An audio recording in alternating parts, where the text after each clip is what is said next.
Hola, bienvenidos nuevamente a este canal. Mi nombre es Susana Rueda. Hoy vamos a hablar finalmente del funcionalismo en el arte. Qué pena la ausencia. Realmente ahorita estoy empezando un proceso nuevo que también les quiero compartir por medio del canal sobre escultura y arte sacro.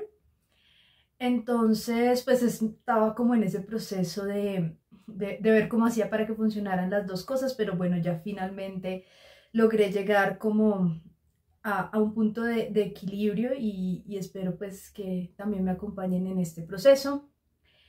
Recuerden que si les gusta este contenido, me ayudan mucho si lo comparten y siguiendo el canal.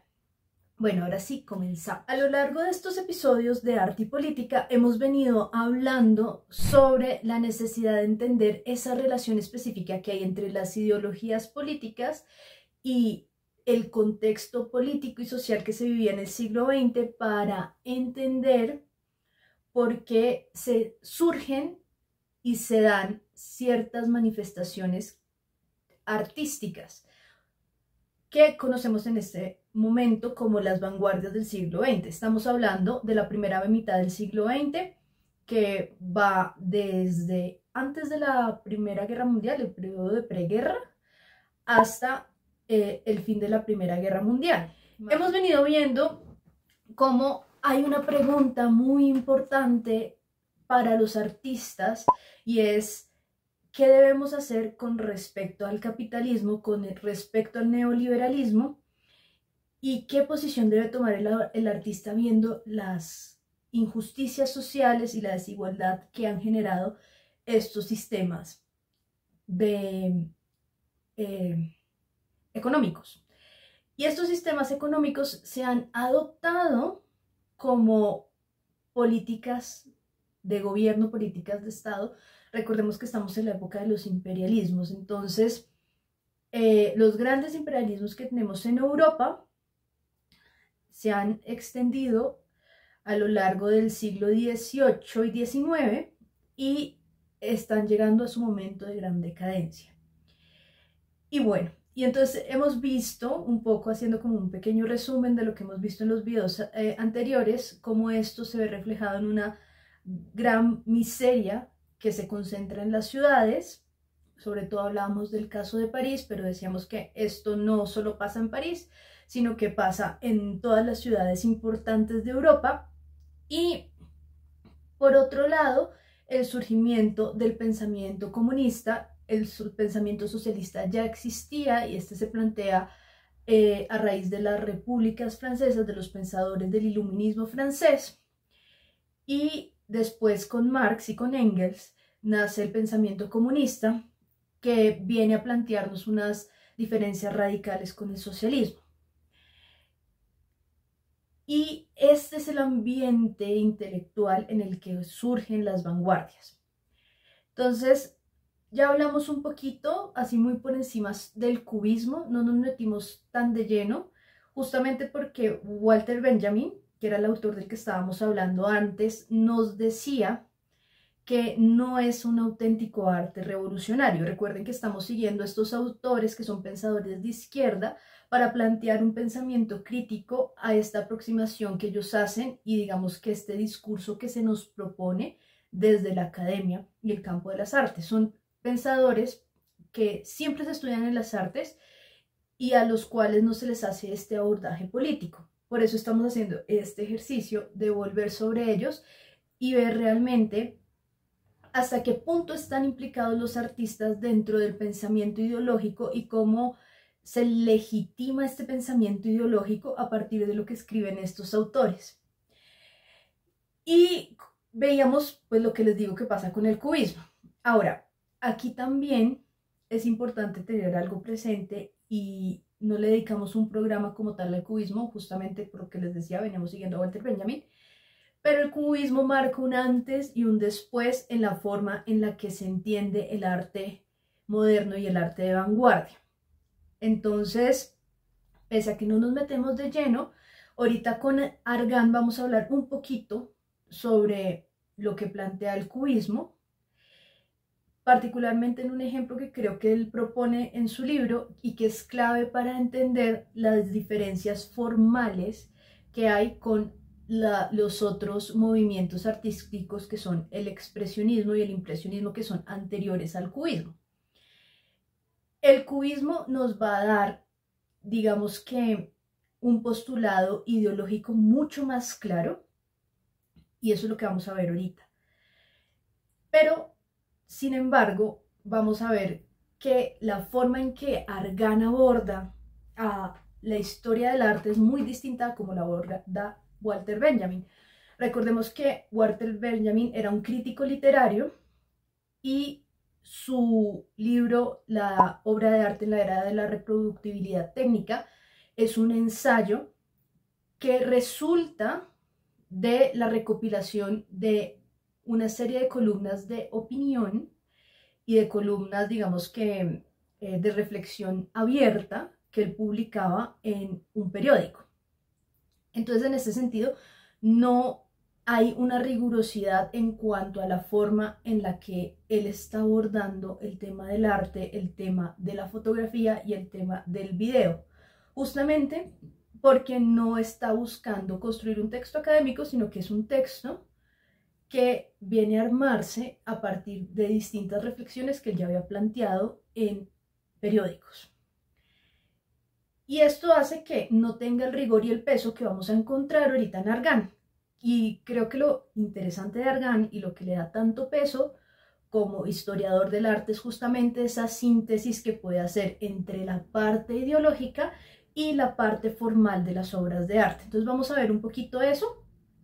Creo que finalmente el objetivo de estos videos, además de poner en evidencia el pensamiento ideológico que hay detrás, también es que pensemos un poquito más sobre lo que este tipo de pensamiento tiene como repercusión en el arte, porque si bien hay, digamos que una explosión de maneras estéticas muy diversas en lo que vamos a encontrar en el siglo XX y que en cierta medida abren el espectro artístico a experimentar, a buscar otras técnicas que no son las tradicionales, a hablar de cuestiones que no necesariamente se enmarcan entre lo que es un arte tradicional. Recordemos nuevamente que, como les explicaba en alguno de los videos anteriores, tradicional y clásico son dos cosas distintas. El arte clásico tiene un componente filosófico muy importante y simbólico y metafísico. El arte tradicional está más ligado a la manera en la que se hacen las cosas y por ende tiende más a una comprensión racionalista del arte. Por eso digo que son dos cosas distintas.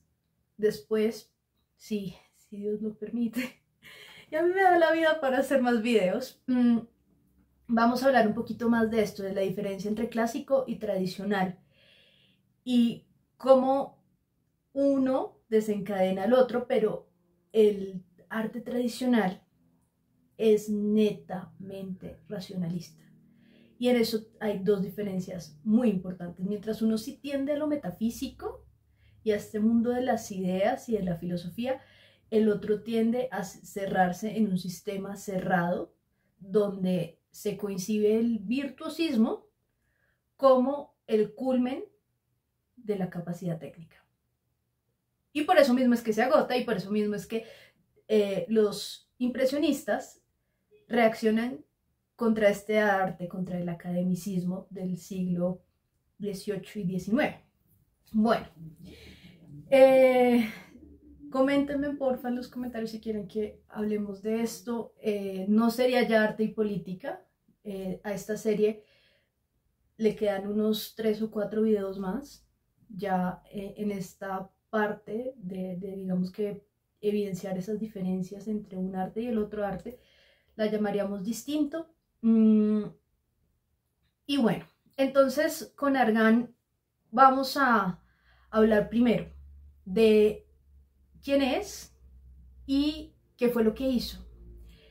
Segundo, vamos a ver por qué fue tan importante y por qué es una figura clave para entender estos movimientos de vanguardia y lo que él entiende como funcionarismo en el arte. Y cuarto, me gustaría como preguntarles, pues ya como con todo este recorrido que hemos hecho, si para ustedes es clara la diferencia entre el arte ideológico y el arte actual, o si creen que no se dibuja todavía bien esa diferencia, o si creen que es la deformación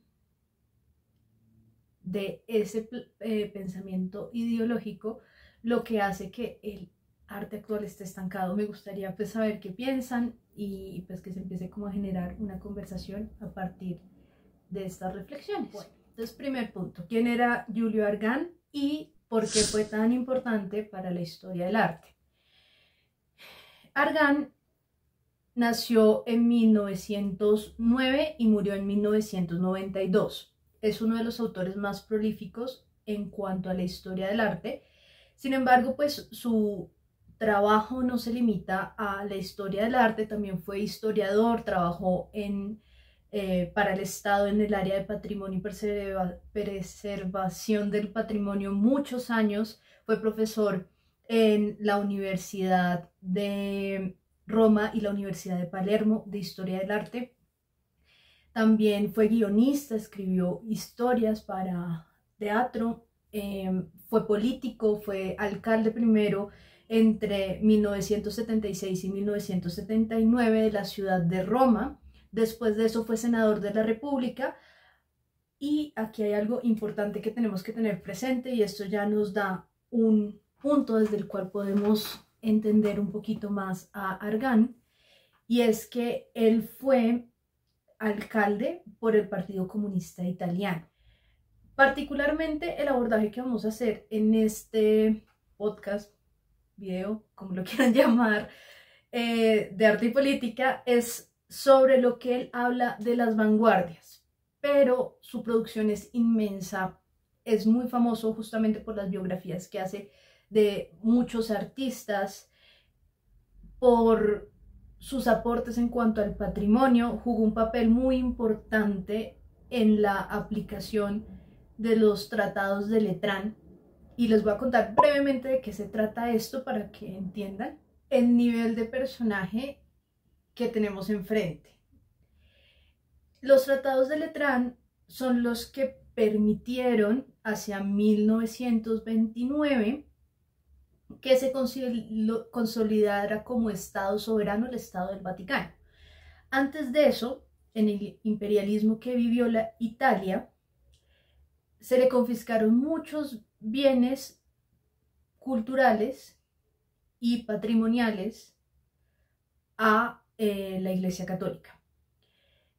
Este trabajo de implementación del tratado se da antes de que Argan, digamos, tenga como esa preponderancia a nivel político. Él se vuelve político, digamos, o entra de lleno, mejor dicho, al mundo de la política en 1976, pero antes de esto él trabajaba como en la parte de patrimonio. Entonces él es clave justamente para la protección de patrimonio, y le interesó muchísimo como todo este trabajo con el patrimonio. Ayudó incluso cuando hubo amenaza de ocupación nazi en Italia a esconder y mover obra de ciertas zonas de Italia para que fuera protegida y no fuera robada por los nazis. Entonces juega un papel muy importante en el siglo XX, lo condecoran muchas veces por su trabajo con respecto al patrimonio y a la revaloración del mismo. Nosotros nos vamos a centrar en lo que él habla y dice sobre las vanguardias, porque particularmente después de la guerra, él se dedica a hacer proselitismo del arte de vanguardia, y es cuando escribe el texto que vamos a leer. Les voy a compartir dos fragmenticos del texto para que vean más o menos cómo nos presenta él la historia del arte y su visión que es netamente ideológica. Entonces, pues con la otra parte de su trabajo no nos metemos, lo que les digo es súper extenso y creo que pues no nos da la vida como para abordarlo todo y sobre todo pues porque tenemos la dificultad de que muchas cosas todavía no están traducidas al español y pues bueno, la traducción por mi parte es bastante lenta y torpe. Entonces, eso es un poquito lo que pasa con Argan. Él hasta el final de su vida estuvo interesado en la cultura y en trabajar en pro de que se promoviera la cultura. También trabajó en varias revistas de difusión y fuera como de sus textos formales también tenemos un montón de escritos de tipo prensa sobre su pensamiento sobre el arte y la cultura. El estilo de Argan, y ya aquí pasamos al segundo punto, de qué es el funcionalismo y cómo clasifica Argan las vanguardias dentro de lo que él denomina el funcionalismo. Entonces, aquí es importante entender algo, y es que lo interesante y lo que es más valorado en Argan es esa capacidad de síntesis que tiene para hacer un análisis formal de la imagen y relacionarlo con el pensamiento que hay detrás. Aquí hay una clave de lectura y es que él sí nos va a presentar de frente los autores y las referencias académicas de las cuales él bebe y en las cuales él nos presenta o le da, digamos, que ese marco conceptual a la historia del arte. Entonces, el funcionalismo para Argan nace de la necesidad de los artistas, como decíamos al principio, de asumir una posición con respecto a los resultados del liberalismo y del capitalismo, que, como habíamos visto, habían llevado a las sociedades europeas a vivir en la miseria, por un lado, y por otro lado, el traer materias primas de otros países que habían sido colonizados, eso también generaba precariedad en cuanto a la oferta y demanda de empleo, porque era mucho más barato lo que se traía de otros lados, que se había conseguido a la fuerza, que lo que se producía dentro de los países. Entonces, los artistas ven con preocupación esto y quieren tomar o hacer parte de una respuesta o dar su punto de vista y hacer ver que es necesario un cambio en la sociedad. Hay un punto de partida y es que no se parte en contra del sistema, sino entendiéndose ya dentro del sistema. ¿Cómo podemos cambiar el sistema por dentro? Esa es una pregunta implícita que nos hace Argan en el texto. Y les voy a leer una partecita para que entendamos un poco cómo se va desarrollando esta lógica.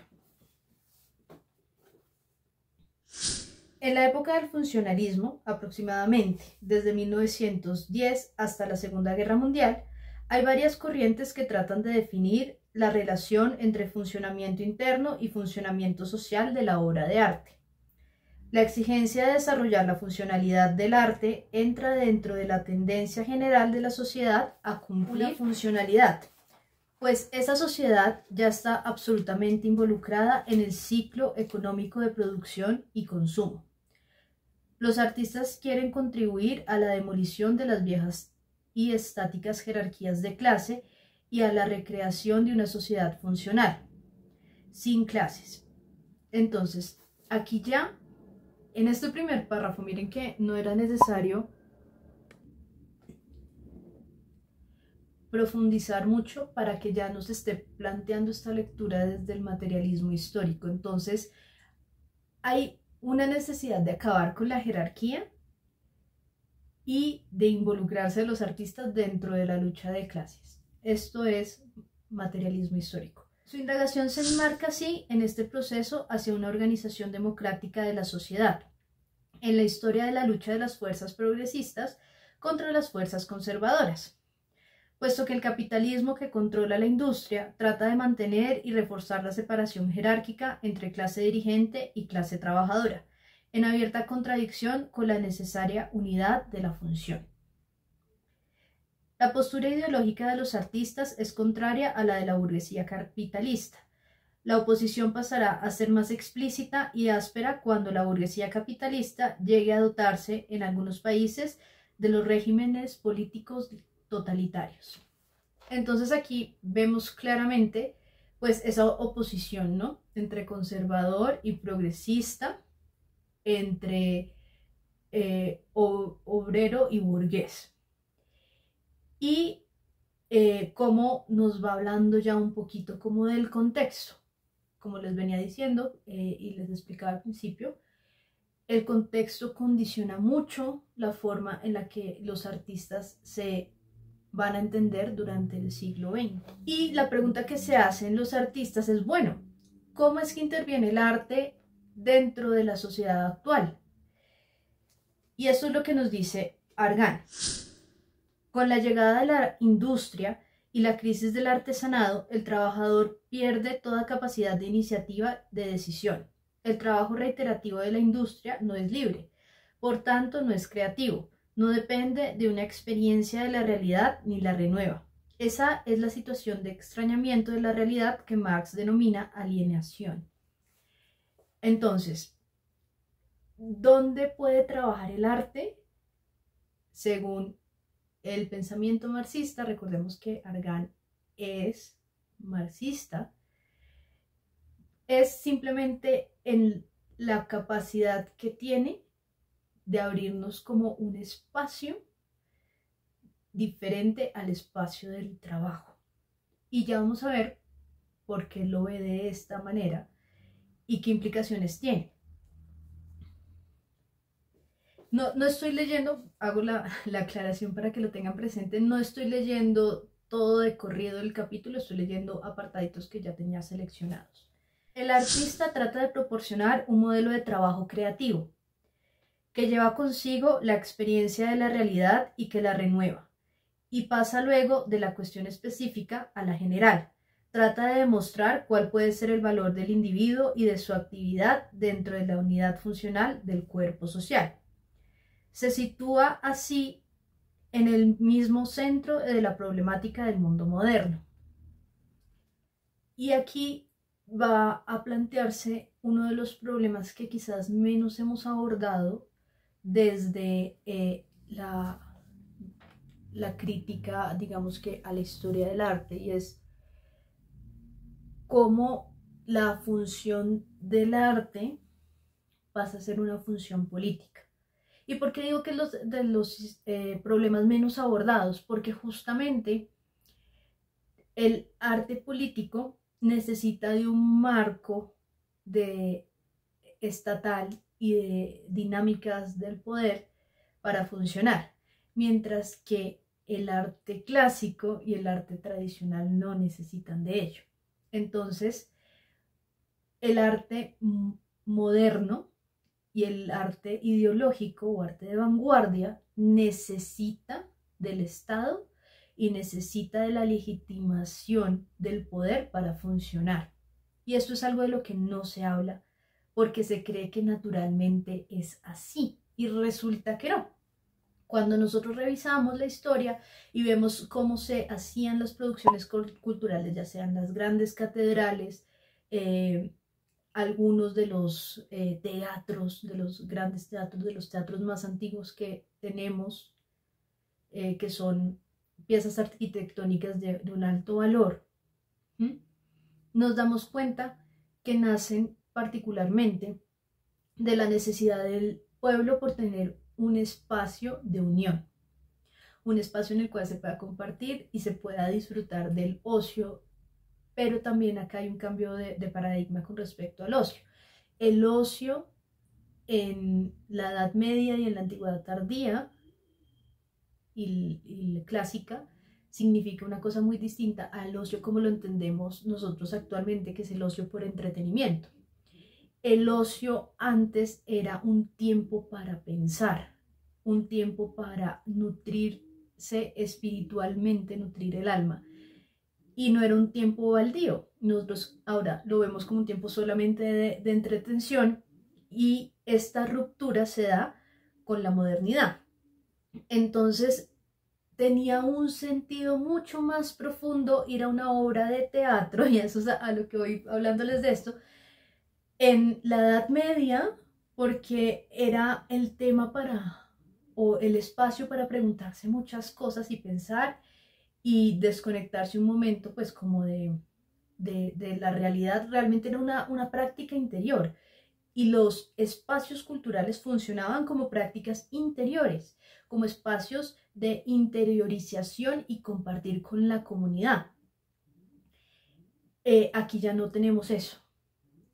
Aquí el arte ha sido despojado, y el arte en toda la gama de lo que compone el arte, sea teatro, sea música, ha sido despojado de ese sentido de darle profundidad al ser.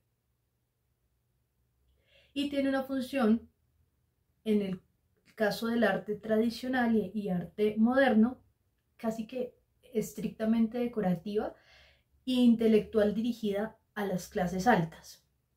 No había este sentido de comunión que encontramos en el medioevo, en el Renacimiento, incluso en el Barroco, porque el arte era motivo de encuentro de la comunidad. Y esa es la gran diferencia. Realmente el sentido del arte, como les decía en un capítulo anterior, se pierde es con la institucionalización del pensamiento iluminado, donde no importa el sentido comunitario, que antes sí importaba en la Edad Media, que importaba en el Renacimiento, que importaba en el Barroco, sino la emancipación de la clase burguesa. Y esa emancipación se da de una manera tan sutil que logran apropiarse de la cultura y crear una cultura ornamental. Y esa cultura ornamental acompaña la crisis existencial que se va a desarrollar sintomáticamente como consecuencia de esa ruptura con la comunidad. Perdón si estoy hablando demasiado elevadas las cosas, pero es importante entender esto.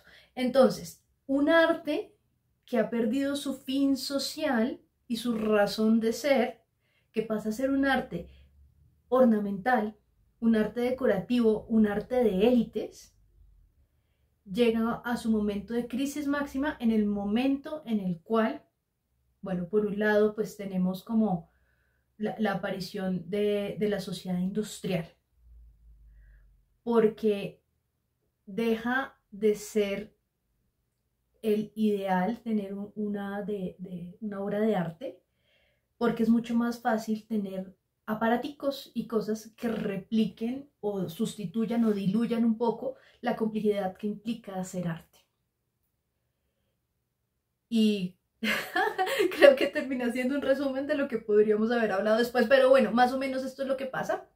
Ahí habría que ver como ciertos matices y ciertas cosas importantes y ciertos artistas que marcan, digamos, por ejemplo, en este momento pienso en un Jean-Louis David. Les pongo una imagen de su obra en pantalla. A mí me llama mucho la atención este personaje, pero es un personaje que en el, digamos, desarrollo de su obra artística podemos ver justamente esta crisis de identidad que es causada por el pensamiento racionalista. Y bueno, entonces vemos aquí una cosa, volviendo a Yargan, que él es supremamente inteligente. Sin embargo, si han visto los videos que hicimos, y se los recomiendo, les pongo aquí como la carátula de los videos sobre el manifiesto comunista, nos damos cuenta que la forma en la que nos está presentando las ideas es claramente una apropiación del discurso de Marx.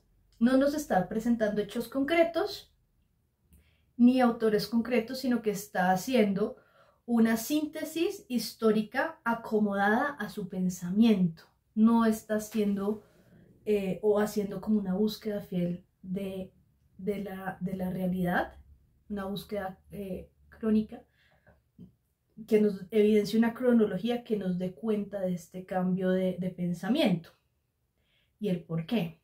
Simplemente nos lo está presentando como la única vía posible. Y esto es muy importante tenerlo presente, porque no es la única vía posible. Si nosotros revisamos la historia nos damos cuenta que fue la vía que se legitimó a través de políticas estatales. No es la única vía posible. El arte tradicional, el arte religioso,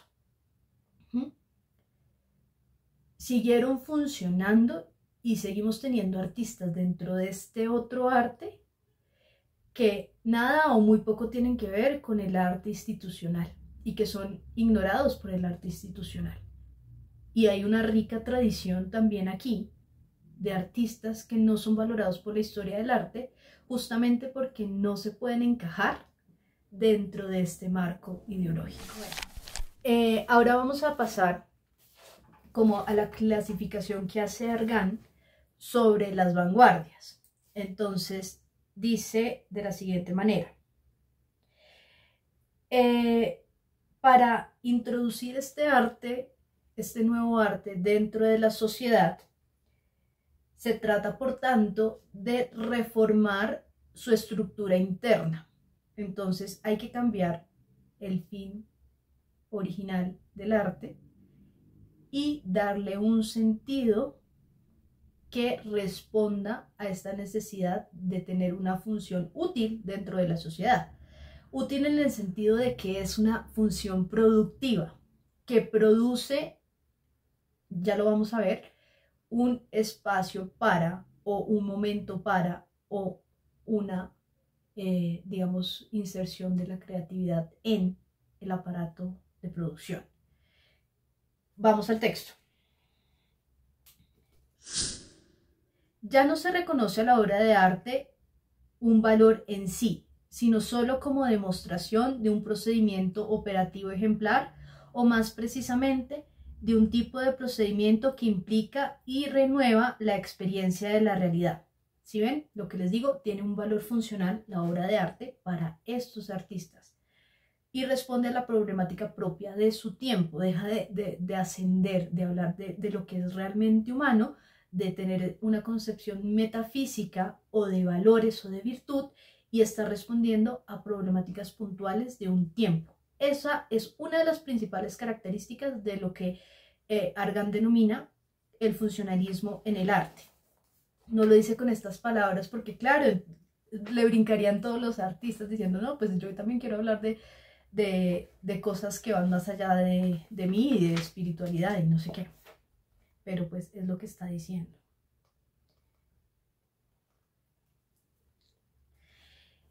Y bueno, voy a nombrar los 4 puntos que él toca. Él dice que para lograr que sea un arte funcional, se pueden, digamos que hay 4 vías. La primera, que es la que muere simplemente por el hecho de que no es viable, es el arte como un objeto productivo. El arte jamás va a ser un objeto productivo. Entonces no puede ser eso. Tiene que haber otra forma de integrarlo dentro de la sociedad. La segunda, el arte como una forma de trabajo creativo que contribuye a transformar las condiciones de trabajo. Esto lo podemos ver hoy muy en día, como que el arte terapia, ¿no? Como pensar creativamente te ayuda a trabajar mejor. Eso es un poco como la simplificación de esta segunda idea. Tercero, el arte como un lugar de recuperación de las energías productivas. El arte como ocio, exactamente el mismo planteamiento que nos hacía. Este texto es escrito en la década del 70, si no estoy mal, aquí les pongo bien la fecha, pero es exactamente el mismo planteamiento que nos hacía Walter Benjamin. El arte como el descanso, la recreación, el ocio entendido en términos actuales, que es el entretenimiento. no el ocio como lo entendían en el sentido clásico de la palabra.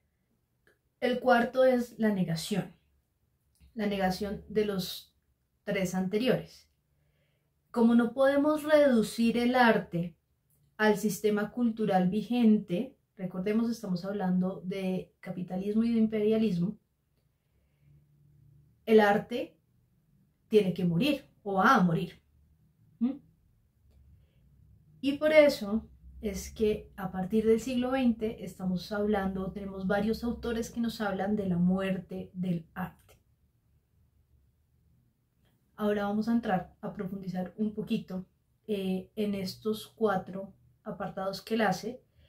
Él menciona específicamente 2 en el texto y los otros los nombra implícitamente.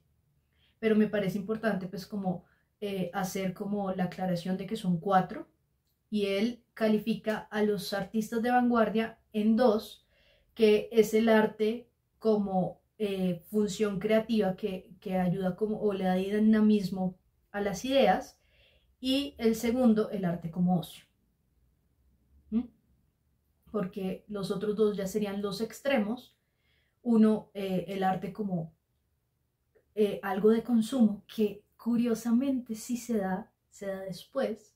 Las obras de arte que son pensadas simplemente para ser consumidas y que no tienen un propósito más allá que el de causar impacto o indignación en un momento dado, se consumen y se olvidan.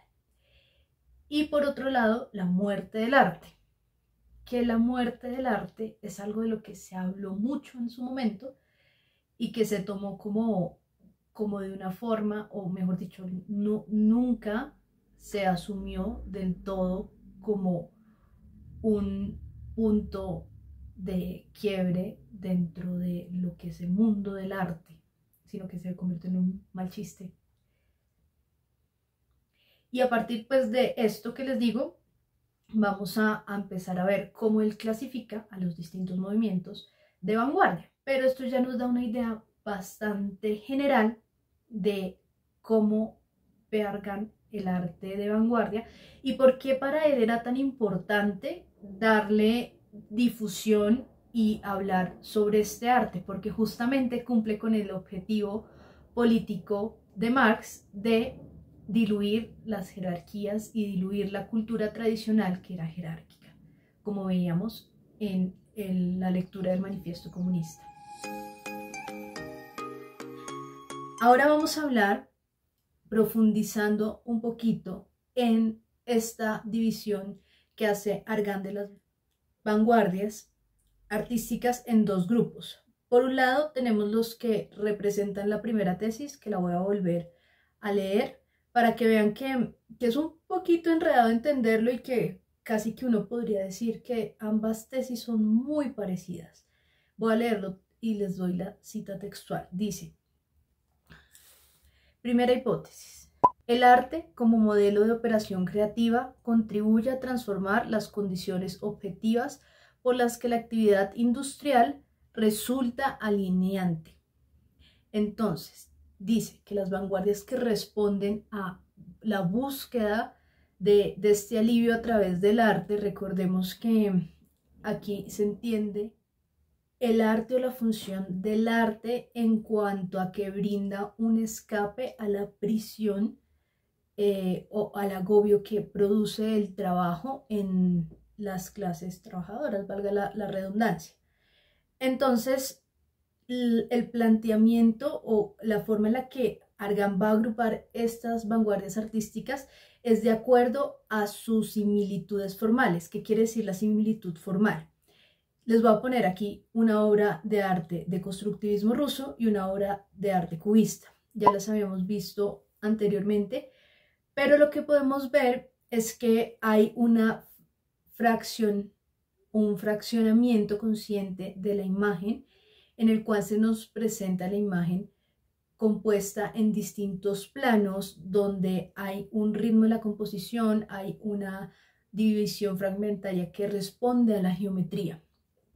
En esto es en lo que se parecen estas vanguardias, que se hace uso de esta fragmentación en planos de la imagen dentro de la obra de arte. Entonces Argan nota este parecido y las agrupa a todas estas vanguardias dentro de, digamos, este primer punto.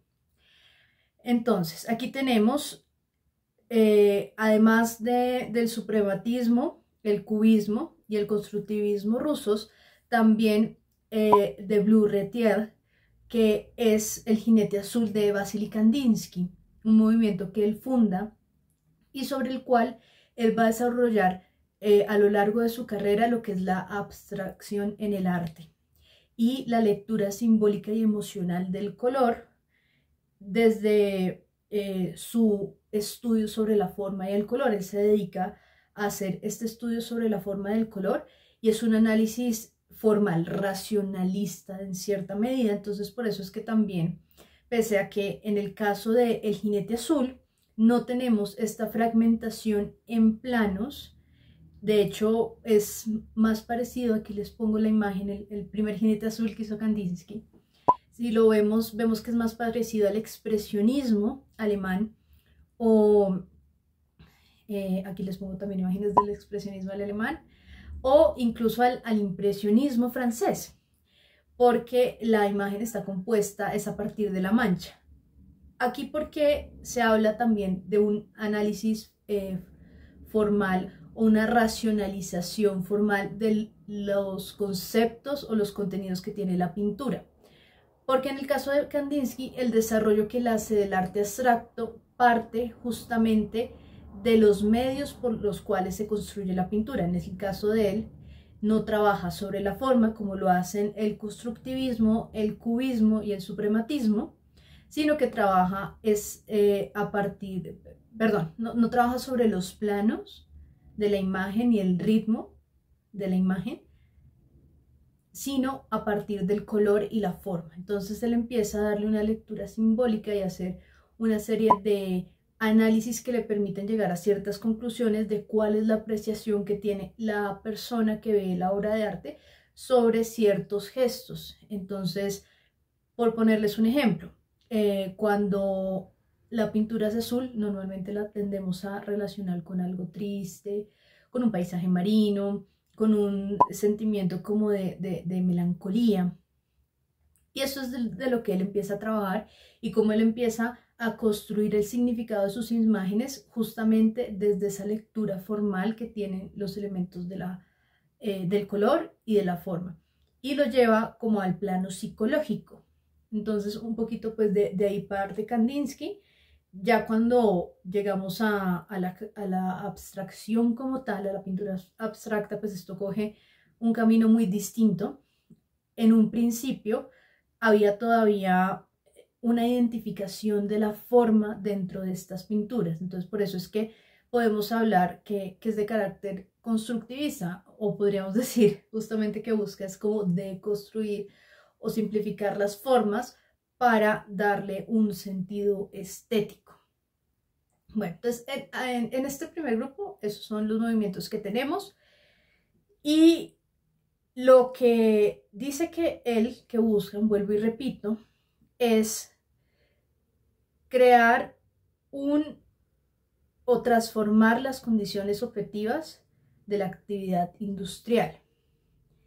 Y aquí vemos que es un poco extraño. ¿Por qué nos dice esto si digamos que el cambio está netamente en la forma en la que se ve la imagen? Justamente porque lo que leían los artistas era lo que condicionaba la forma en la que producían la imagen. Y eso ya lo vimos con el cubismo, con el suprematismo y con el constructivismo rusos. Entonces hay una necesidad de desligarse del arte tradicional. Por eso decimos que el arte de vanguardia es un arte antihistórico o que va en contra digamos que de la historia del arte.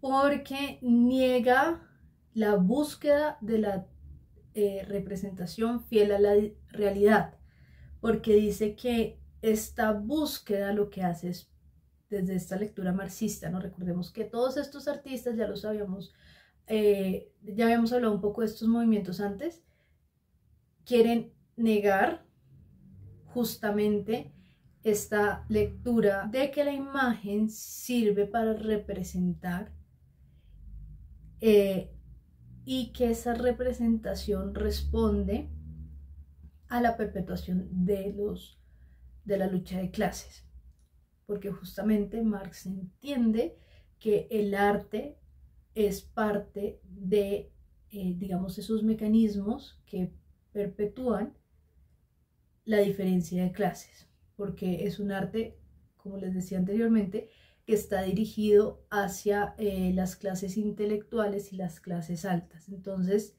¿cuál era la idea? Simplificar al máximo posible la imagen para que pudiera ser leída por cualquier persona. Por eso también el uso del periódico en el cubismo y la inserción de palabras y de noticias, porque era algo que venía de un contexto popular y que era fácil de leer para cualquier persona. Entonces, como vemos en este punto, el arte funciona netamente como una bandera de rompimiento con la tradición en la búsqueda de un fin social nuevo. El arte como la voz de aquellos que antes no tenían acceso como a estas grandes esferas del arte. Un poco eso es lo que se está planteando acá.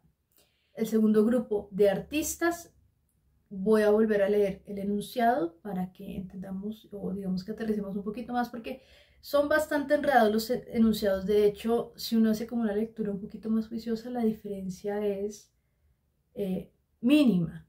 Entonces, el segundo grupo, el arte compensa la alineación al proporcionar una recuperación de energías creativas al margen de la función industrial.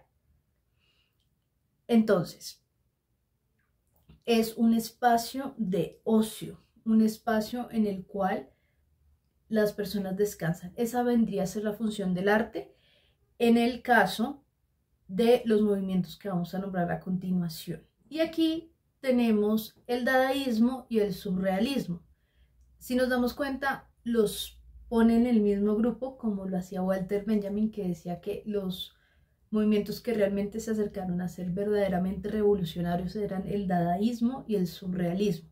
En el caso de Argand los tenemos dentro de esta segunda categoría, porque el fin de estos dos movimientos no era crear un significado popular como lo veíamos en los movimientos que están agrupados en la primera categoría, sino crear un espacio de ocio entendido como el entretenimiento o el descanso de la alineación que producía la sociedad industrial.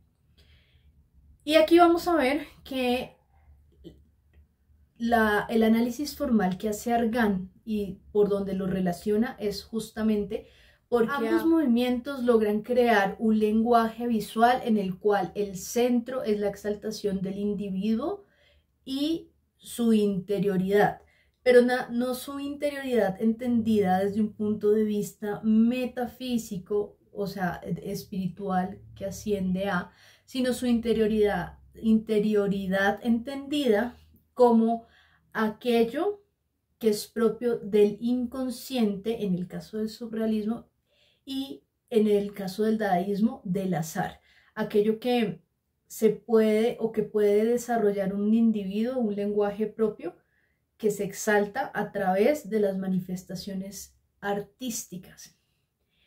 Y es en esto en lo que ve que se pueden agrupar dentro de esta categoría el surrealismo y el dadaísmo, que pues ya los vimos a profundidad en los videos pasados. No me voy a detener mucho acá.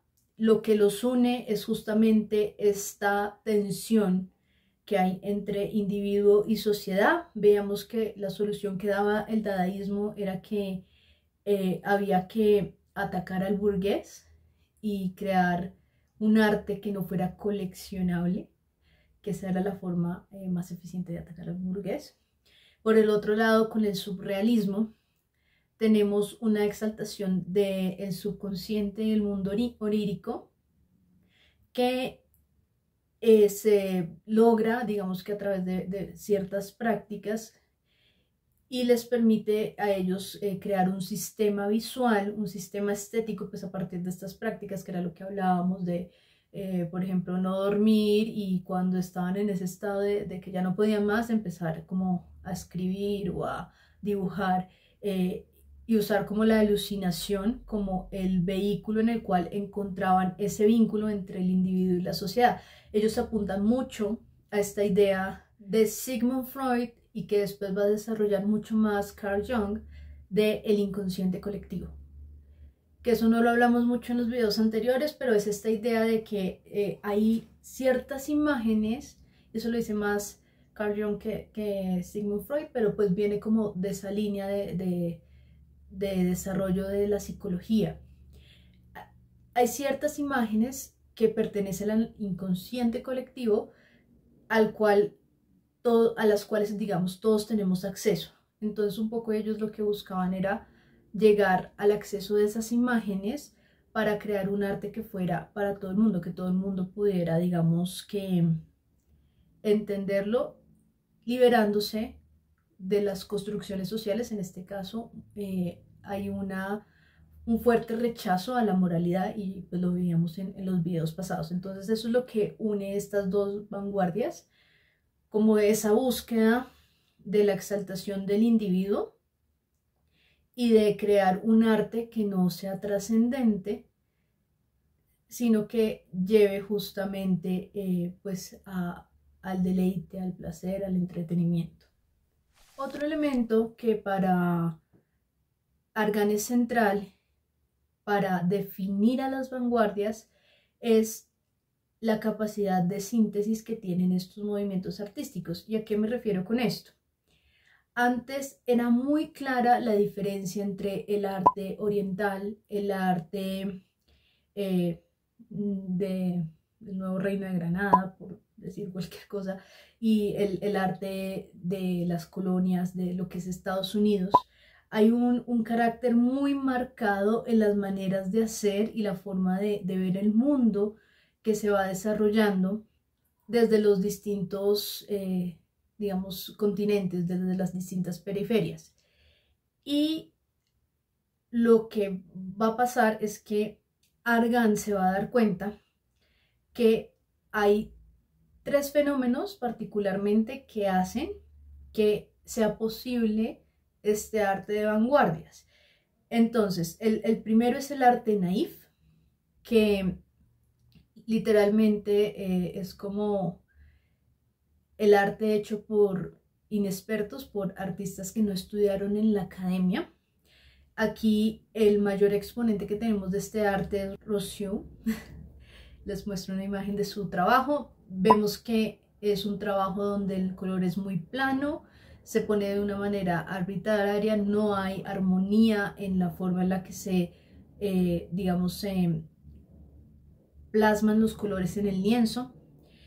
Y lo que nos va a decir Argan es que cuando Rousseau se vuelve famoso, este pintor que se dedica más que todo a hacer paisajes extraños, llega a volverse muy famoso, los artistas que han estudiado en la academia quedan desconcertados, porque evidentemente ven que no tiene el rigor técnico que ellos adquirieron en sus años de estudio. Y sin embargo, pues a este pintor le va mucho mejor, a Henry, que a ellos. Y un poco pues esto fue como un choque de trenes, y justamente lo que hace que la pintura de este artista sea tan interesante es que habla un poco de ese exotismo de lo que era, digamos, pensar en otras periferias, en otros lugares. Era un lenguaje visual que parecía muy rudimentario. Por eso le dicen arte naif, como que naif era una forma de nombrar como los garabatos que hacían los niños, entonces por eso se le bautiza de esta manera.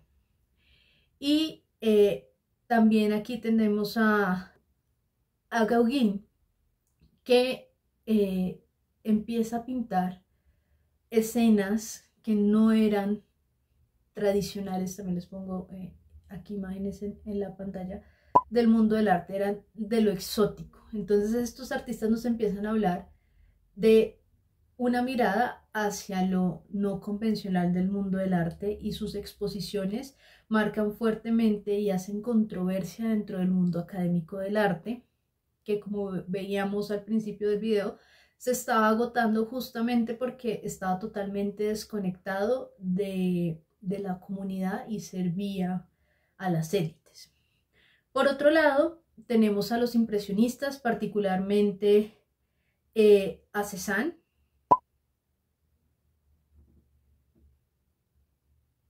Por otro lado, tenemos el descubrimiento por parte de Picasso. Picasso, por cosas de la vida, va a una exposición de arte africano donde va a haber una serie de máscaras y de esculturas negras, así es como se llaman. Y pues digamos que la apreciación estética de los pueblos africanos es muy distinta. Aquí les pongo imágenes en pantalla, y esto inspira a Picasso a hacer Las señoritas de Aviñón, que es el cuadro con el que con el que muchos historiadores dicen que arranca como tal el cubismo. Hola, aquí la Susana del futuro.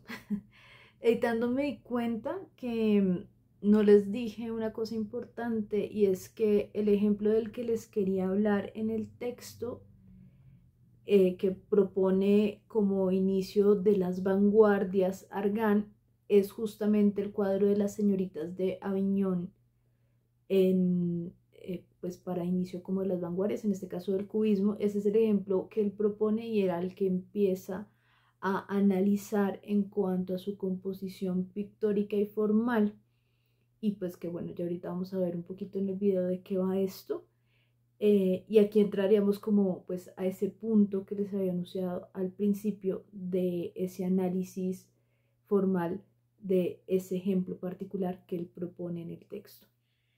Entonces tenemos estos dos precedentes, y por otro lado pues a los impresionistas y a los fauvistas haciendo todos estos juegos de color, que ya con los movimientos de vanguardia va a ser el caldo de cultivo con los movimientos de vanguardia para crear un lenguaje diferente que realmente se pueda, digamos, separar del arte europeo y que incorpore estos nuevos elementos que trae el arte naif, que traen las esculturas y las máscaras africanas, que eran mucho más geométricas, donde no se buscaba la proporción, sino la simetría en cuanto a la geometría, y se alargaban los rostros. O sea, hay toda una deformación intencional de la imagen que respondía a una estética particular.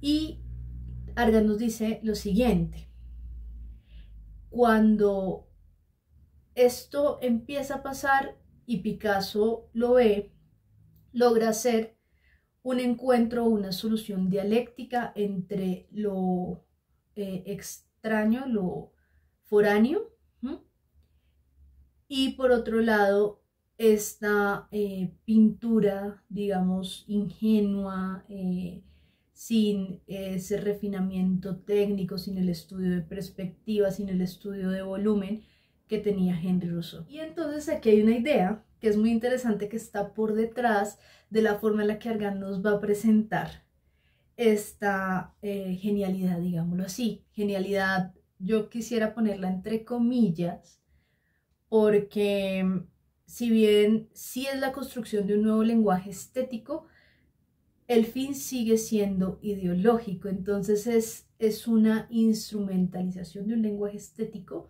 para presentarnos un nuevo paradigma ideológico.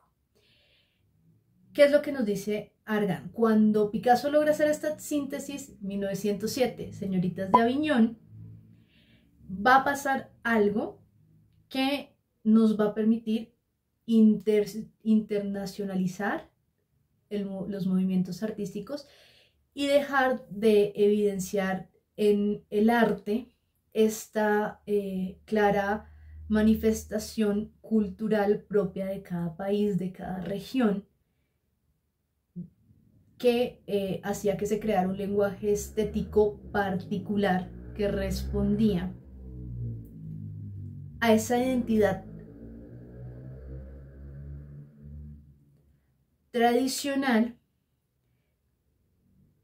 con la que hay que acabar, porque esa identidad tradicional implica también esta perpetuación de las clases sociales, de la aristocracia, de la burguesía y la clase trabajadora. Entonces miren lo que dice. El arte es la única actividad que recibe su fuerza impulsora de las raíces vitales que tiene en toda la historia de la humanidad. Es un arte internacional, porque cualquier lenguaje estético puede ser incorporado dentro de esta solución dialéctica que se plantea en las vanguardias. Continúo con la lectura. Sin excluir tiempos ni lugares, y que por lo tanto es la única que está en condiciones no ya de superar, sino de resolver concretamente las contradicciones de fondo, el complejo de culpa y el orgullo por el que la cultura europea siente la necesidad de enfrentarse como humanidad evolucionada a una humanidad primitiva. Entonces, no es solo la desaparición de las clases, sino la desaparición de la identidad de los pueblos. Aquí ya en Argan tenemos presente esta idea que es propia del pensamiento progresista. ¿Y en qué sentido? Bueno, esto termina desencadenándose en el pensamiento globalista más que el progresista, porque el progresista tiene ahorita una falsa moral en la cual hay que defender lo propio de cada pueblo.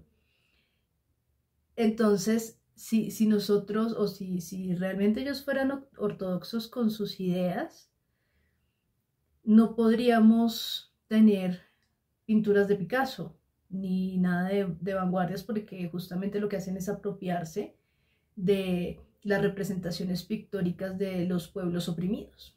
Dentro de esta lectura de la corrección política, si nosotros nos vamos al discurso actual, eso es lo que pasaría. Entonces, Picasso sería el típico opresor que se aprovecha de la cultura colonizada. Y aquí es interesante ver cómo pues empieza ya como a no funcionar el discurso. O se defiende lo propio o no se defiende lo propio y se busca algo que sea común para todos. Entonces esto es interesante. Voy a leer dos cositas más y ya con esto terminamos este video. Aquí va Argan a introducir otro concepto con el análisis que hace del cubismo, que es bastante extenso. Bueno, aquí quiero como trabajar en una idea o llevarles como esta última reflexión ya para cerrar.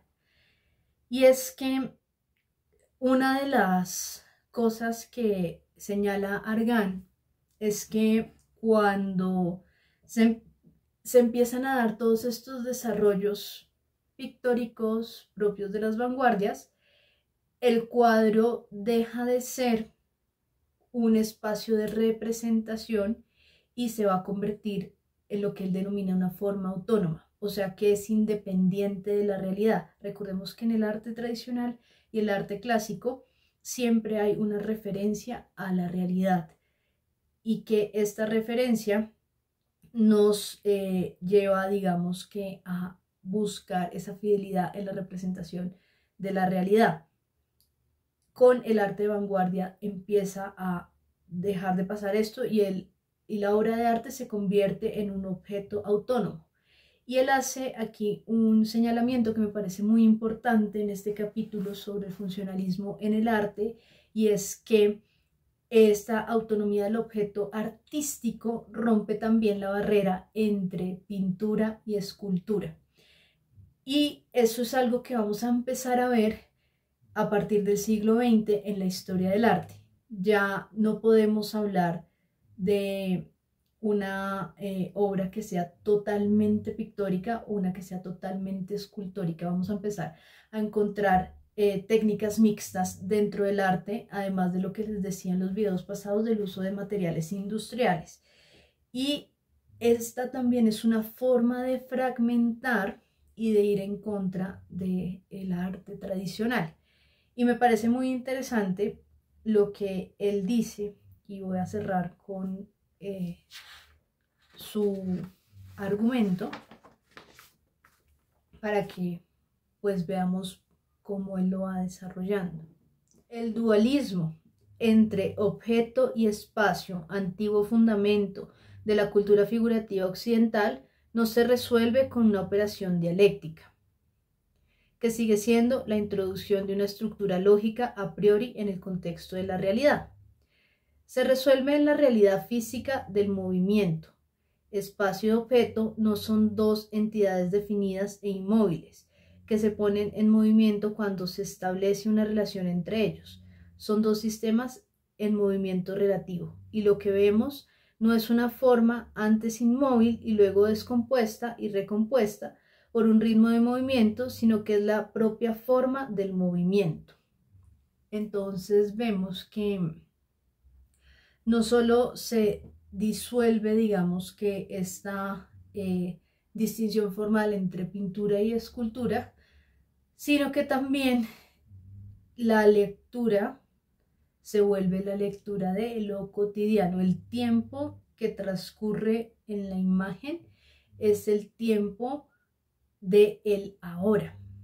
No hay un antes, no hay un después, es el ahora, es tal cual como se nos presenta la obra en la imagen. No se puede hacer esa lectura hacia atrás y hacia adelante, sino que esta inclusión del movimiento, del ritmo, de la fragmentación dentro de las obras, aquí ya, pues cuando él está hablando de esto, está hablando un poco de Duchamp, pero esto es muy propio del arte de vanguardia. Nosotros vamos a ver imágenes que buscan esa temporalidad.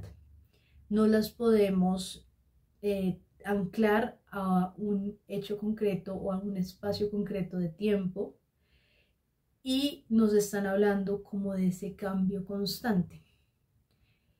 Y esto es característico de los movimientos de vanguardia del siglo XX. Entonces, pues bueno, hasta aquí vamos hoy. Está un poquito largo este video también. Créanme que fue un poco complejo resumirlo, porque hay muchas cosas muy interesantes. Lo que les decía, él nombra un montón de autores que de alguna manera respaldan o en los que él se apoya para respaldar su tesis. Un poco pues ya para cerrar, quiero que pues nos centremos en una cosa muy particular, y es que esta lectura de funcionalismo en el arte no nos está hablando de un objetivo puntual. Él nunca dice el artista busca aliarse con el proletario. No nos lo está hablando. Sin embargo, todo lo que nos presenta, o sea, no lo habla más bien de forma indirecta. Si bien decía como el artista quiere pues hacer su diferenciación en esta sociedad industrial y sacar como a las personas de la alineación a la que están sometidas, no nos va a hablar directamente de cuál es el fin de este funcionalismo. No nos va a decir, mire, el fin del arte es recrear a la gente. El fin del arte es darle un respiro creativo. Porque si él cerrara la definición, se encontraría ante el problema de que respondería a la problemática puntual de un tiempo. Se tendría que enfrentar justamente con esta otra cosa que dice de la internalización del arte, de este carácter atemporal. Por eso tampoco nos va a cerrar la idea como en definición, esto es lo que es el arte de vanguardia. Y esto es lo que da pie para que Duchamp diga que cualquier cosa es arte. Creo que les había mencionado, si no, bueno, sí, mentira, sí lo mencioné cuando estábamos hablando de Peggy Guggenheim y de Duchamp y de cómo llega este arte a Nueva York, un poco, lo mencionamos así como por encimita. Decíamos que con Duchamp nace esta pregunta, y esta pregunta tiene un fin muy específico dentro de los movimientos del arte, y es decir que cualquier cosa puede ser arte. Finalmente, cuando tú dices que cualquier cosa puede ser arte, estás negando la posibilidad de diferenciar el valor propio de cada objeto. ¿Y a qué voy con esto? ¿Qué quiero decir con esto? Que evidentemente no tiene el mismo trabajo la Mona Lisa de Da Vinci, y no tiene el mismo valor histórico y cultural que el urinal de Duchamp. Cuando tú dices que cualquier cosa puede ser arte, rompes el valor humano de las obras de arte tradicionales, porque no puedes valorarlas en cuanto a su destreza técnica, en cuanto a el tiempo de elaboración, en cuanto al contexto y lo que sí significó la obra para el momento de la época, porque estos valores con los cuales tú podías intuitivamente, siendo cualquier persona la que analiza una obra y puede decir, bueno, sí, es que esto marcó un hito en cuanto al uso de la técnica del esfumato, hablando después de la Mona Lisa y la forma en la que pintaba Da Vinci, la creación de la atmósfera, ¿sí? Hay muchas destrezas técnicas propias de este artista en esta obra que hacen que tenga un valor particular. Cuando tú dices que cualquier cosa puede ser arte, estas cualidades propias del objeto artístico no pueden ser evaluadas a comparación del urinal. Y el urinal viene a valerse o a validarse en el hecho de que rompe un paradigma. Es una protesta frente a una exposición de arte. Y lo que parece interesante dentro de la historia del arte cuando analizamos el urinal de Duchamp es justamente que es un objeto que está en un contexto en el que no debería estar, porque se esperan otro tipo de objetos en ese contexto. Y eso hace que no haya un punto de comparación. Cuando tú pierdes el punto de comparación, no te puedes acercar de manera objetiva al arte, porque no puedes evaluar con el mismo criterio una obra de arte moderno, de arte de vanguardia, que una obra de arte tradicional. Porque en el caso de la obra de vanguardia, lo que la va a legitimar es el discurso. Y esto lo vamos a ver con el arte conceptual llevado a su fin más extremo, ¿no? Cuando el discurso es lo que valida una obra de arte, su valor no está en la elaboración de la obra, sino en la elaboración del concepto. No hay un valor real en el objeto, sino en aquello que podemos decir del objeto. Entonces vamos a ver que no puede haber una conciliación entre un mundo y el otro. Y por eso les decía que las obras de arte moderno, a partir de las vanguardias, necesitan validarse a través de mecanismos estatales y estructuras del poder, porque el discurso es lo que les va a dar valor, no su estructura formal y la capacidad técnica del artista. Y esto es muy interesante porque nos va a llevar justamente a la crisis en la que está el arte hoy en día, donde el artista ya no tiene voz y se tiene que validar a través de la voz del galerista y del curador del arte Yo sé que a los curadores en España se les dice de otra manera. En Latinoamérica se les dice curadores. Y el curador es el que tiene el control del discurso y el que escoge qué obras de arte va a poner a funcionar en esa dialéctica.